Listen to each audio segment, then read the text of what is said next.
اپنی مذہب کی تشہیر کے حوالے سے جو باتیں اس فیصلے میں کی گئی تھی 24 جولائی والے میں، اس سے متعلق جو پیراگراف تھے وہ حذف کر دیے گئے. وہ پیراگراف غالباً 7، 42 اور 49 تھے جو حذف کیے گئے ہیں. یہ ایک طرف تو بڑی خوشائند بات ہے کہ جو یہ قادیانیوں کا جو مسئلہ تھا، جو ہمارے مذہبی معاملات تھے، جو جس پہ انہوں نے ہمیں مطلب ہمارے دلوں کو ٹھیس پہنچائی تھی، اور یہ آج کا مسئلہ نہیں ہے، یہ کئی سالوں سے مسئلہ چل رہا ہے. یہ قانون بنانے کے لیے بڑے لوگوں نے قربانیاں دی تھیں. تو ان سب باتوں سے کم از کم یہ بات تو واضح ہے کہ قادیانی جو ہیں وہ مسلمان نہیں ہیں، اور نہ ہی وہ اسلام کے نام پر یا اسلام سے متعلق کسی بھی قسم کی تشہیر کر سکتے ہیں. لیکن دوسری طرف ایک اور بڑا اہم مسئلہ ہے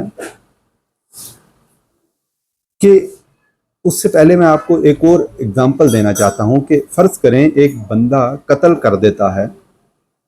وہ قتل کر کے عدالت میں جب پیش ہوتا ہے تو وہاں پر جج صاحب جو ہیں وہ یہ کہہ دیتے ہیں کہ قتل کرنا جرم ہی نہیں ہے، جس پر بعد میں بڑا واویلا مچ جاتا ہے کہ یہ کون سا انصاف ہے، قتل کرنے کو جرم نہیں کہا گیا، یہ ایک غلط چیز ہے، بے ناانصافی ہے.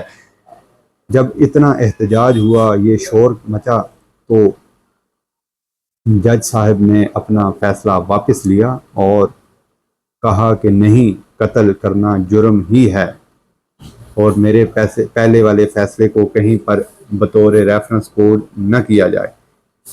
لیکن سوال یہاں یہ اٹھتا ہے کہ قتل کرنا تو پہلے جرم نہیں قرار دیا گیا، پھر اس کو جرم قرار دے دیا گیا، تو قاتل کہاں گیا؟ جس کو پہلے فیصلے میں سے نکال دیا گیا تھا، بری کر دیا گیا تھا، وہ کہاں ہے؟ تو اب تفصیلی فیصلہ آنے کے بعد ہم نے یہ دیکھنا ہے کہ جو پہلے والے جو سارے اس معاملے کا مرکزی کردار تھا وہ کہاں ہے. اس کو تو اس میں سے بری کر دیا گیا تھا کہ جب یہ بولا گیا کہ یہ تشہیر کرنا نجی محفل کے اندر کوئی جرم نہیں ہے، تو اس لیے وہ اس کیس سے بری ہو گیا. لیکن اب جب یہ کہا جا رہا ہے کہ یہ تشہیر کرنا، یہ ججمنٹ آ چکی ہے کہ تشہیر کرنا بھی جرم ہے اور وہ یہ حق نہیں رکھتے، تو اب جس نے وہ تشہیر کی تھی اس کے متعلق کیا فیصلہ دیا جائے گا؟ کیا اس کو سزا دی جائے گی؟ کیا اس کے ٹرائلز کو دوبارہ سے شروع کیا جائے گا؟ اور کیا اقدامات کیے جائیں گے اس کے متعلق؟ اس کے متعلق میرے خیال میں کل کے فیصلے میں تو کسی قسم کا کوئی ذکر نہیں ہوا میرے علم کے مطابق. لیکن تفصیلی فیصلہ میں یہ دیکھنا ہے کہ اس پر کوئی بات چیت ہوگی یا نہیں ہوگی.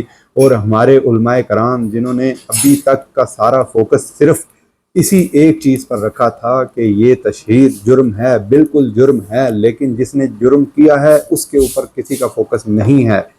کل کے فیصلے کے بعد بھی مٹھائیاں تقسیم کی گئیں، مبارکبادیں دی گئیں. آج جمعہ کی نماز میں میں نے خود یہ چیز دیکھی، وہاں پر مبارکبادیں دی گئیں، بیانات کے اندر دعائیں مانگی گئیں. لیکن یہ ذکر نہیں ہوا کہ وہ مجرم کہاں گیا، جس نے یہ جرم کیا تھا وہ کدھر ہے، اس کو سزا ملے گی یا نہیں ملے گی. ہمارا موقف صرف یہ نہیں ہے کہ یہ کرنا جرم ہے یا نہیں، جس نے یہ جرم کیا ہے اسے بھی سزا ملنی چاہیے.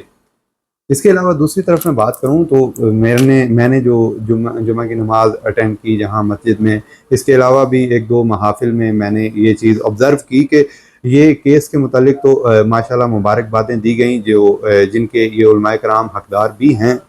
اور اس کے علاوہ یہ یوم تشکر بھی اناؤنس کیا گیا مولانا فضل الرحمان کی طرف سے. لیکن میں اس چیز کے تھوڑا سا میں اپنا ذاتی طور پر اختلاف رکھتا ہوں. اس کی وجہ یہ ہے کہ کل ہی کے دن رحیم یار خان میں ہمارے 20 پولیس کے نوجوانان کو فائرنگ کر کے 12 کو شہید کر دیا گیا، باقی کو شدید زخمی کر دیا گیا. 2 پولیس کے جو جوان تھے وہ ابھی تک لاپتہ ہیں.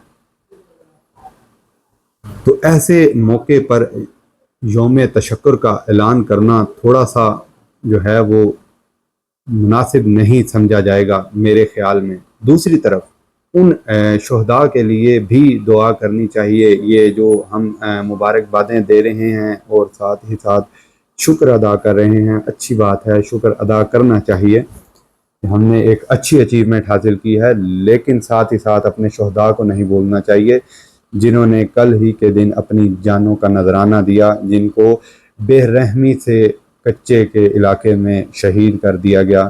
اپنی دعاؤں میں ان نوجوانان کو بھی یاد رکھیں اور اپنے اس تشکر کے اندر ان کے جو زخمی ہیں ان کی صحت یابی کے لیے بھی ضرور دعا کریں۔